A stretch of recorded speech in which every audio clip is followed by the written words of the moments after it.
sampu teel na de 94 Walf Sénégal dellu si na di leen siyaare mboolem képp koo xam ne ni yaa ngi topp sunu seen YouTube bi di 94 Walf Sénégal seen analyse chronique yoo xam ne leen ko defal saa su ne ci réew mi ak bitim réew jaajëfal nañ leen siyaar nañ leen way leen di toppal 94 Walf Sénégal xam naa ne daal sampu teel na Khalifa Sall sampu teel na wax dëgg fa yàlla seen mouvement yii ngeen taxawal sampu teel na lool. te wax dëgg yàlla nag yow it xam nga ne Khalifa Sall wax dëgg yàlla xam naa ne yow daal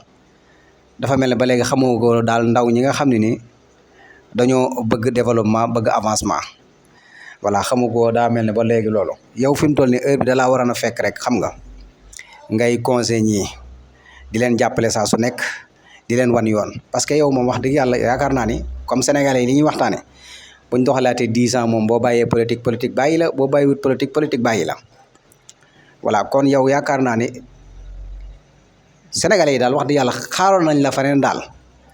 wax dëgg yàlla yow moom wax dëgg yàlla da ngaa war a génn ci yii nga ne waaw sénégalais yi daal nee nañ yow moom lii nga nekk nii da nga ci war a génn voilà. sénégalais yi nag doon nañ laaj naan Sénégal moo amul opposant xam naa ne moo tax ngeen génn dajaloo voilà ne am ngeen ay mouvement voilà sénégalais yaa ngi leen di xaar rek voilà en tout cas daal ñun xiifagun moom ñun ñuy liggéey ñu ngi lekk ba suura ñu ngi naan ba màndi de. voilà Sa Michel ak Cheikh Tidiane Dieye mi nga xam dafa dañoo yor wàllu ndox mi Cheikh Tidiane Dieye mi yor wàllu ndox mi ak Sa Michel mi nga xam ne xale bu ndaw la génération ak ñun mi ngi samp lamp yi rek lamp yaa ngi booy rek dëkk àll yi rek macha allah. voilà tey ngeen a ñëw rangé wu balaa dara di xew ngeen naan ay opposant ngeen da ngeen a taxawal ay kuréel am ngeen ci droit de waaye sénégalais yi sa waay doyal gun ci ñoom Ousmane Sonko ak Bassirou Diomaye Faye de xaajagunoo doyal sax. xam naa ne da ngeen a nar a sonalati seen bopp rek opposant teel na gis nga ñii demagun fenn 1 an sax matagun ko ngeen génn wala li sénégalais yi wax a tax noppalu leen yow moom Khalifa Sall wax dëgg yàlla sénégalais yi fi ñu la doon xaar ba léegi gisagun la fa mooy yow nga nekk mag moo xam ne nii xam nga ni wax dëgg yàlla yàgg nga ci politique moom yaakaar naa ne yàlla day maye waaye nga doon président du yomb fii ci réew mi de. voilà ñëw na gunge say doom gunge say rakk gunge say zët loolu moom wax dëgg yàlla ñu ngi lay xaar foofu noonu parce que réew moom réewum ñëpp la yaakaar naa ne opposant moom yaakaar naa ne teel na voilà samp moom teel na wax dëgg yàlla wala seen tekkaaral jee yàgg bu yàggee de moom nit ñi dañ leen di fàtte moom voilà ma ne ko bu yàggee de moom nit ñi dañ leen di fàtte loolooy problème bi te yéen moom xam nga bëggu leen kenn ku leen fàtte waaye Sénégal changé na de. la nouvelle génération bii ba indi ngeen loo xam ne ni sénégalais yi soxla nañ ko dafa mel ne samp teel na daal sénégalais yi daal nee nañ samp teel na génn daal teel na voilà nit ñaa ngi lekk ba suur nag nit ñaa ngi naan de nit ñaa ngi liggéey di am xaalis de voilà yàkkamti wun tamit de sénégalais yi yàkkamti wun de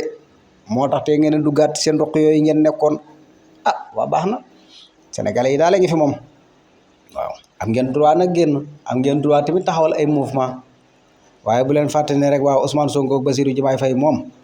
dañ leen di gunge ba 2050 rek projet bi dañ koo gëm de projet bi demagul fenn de waaw Sénégal neex na de lu leer nag laa lay wax nii voilà dara kaleegul waaw nit ñaa ngi lekk di naan waaw kan bàyyi leen ci xel bu baax a baax a baax. voilà en tout cas daal Khalifa Sall daal wax dëgg yàlla kenn ubbalul la say buntu yow kenn ubbalul la buntu yi maanaam sénégalais yëpp rek ñu ngi lay xaar ci maanaam nga ñëw topp ci ginnaaw xale yi. voilà conseil leen dolli leen boo ko defee réew mi jëm ci kanam wax dëgg yàlla man jàpp naa ne fi mu toll nii instant yi nii ba 2050 opposant warul am man loolu laa gëm li tax loolu mooy dañoo war a may ñii temps 5 ans yoo xam ne wax dëgg yàlla ñu xool ba xam fan lañ jëm bu ko defee opposant door a am mais doxalagul sax 1 an voilà ngeen génn ne voilà yéen a ngoog yéen a ngi taxawal ay mouvement yi man daal Sénégal xam naa Sénégal gii la mag ma waxoon rek xam naa ki koy liggéey dëgg de faaw mu nekk nit koo xam day volonté wu ànd ak ñoo xam dañuy volonté wu te man gëm naa ni patriotes yi ni ñu volonté woo ni ñu taxawee pour jàppale ñii fi nekk nii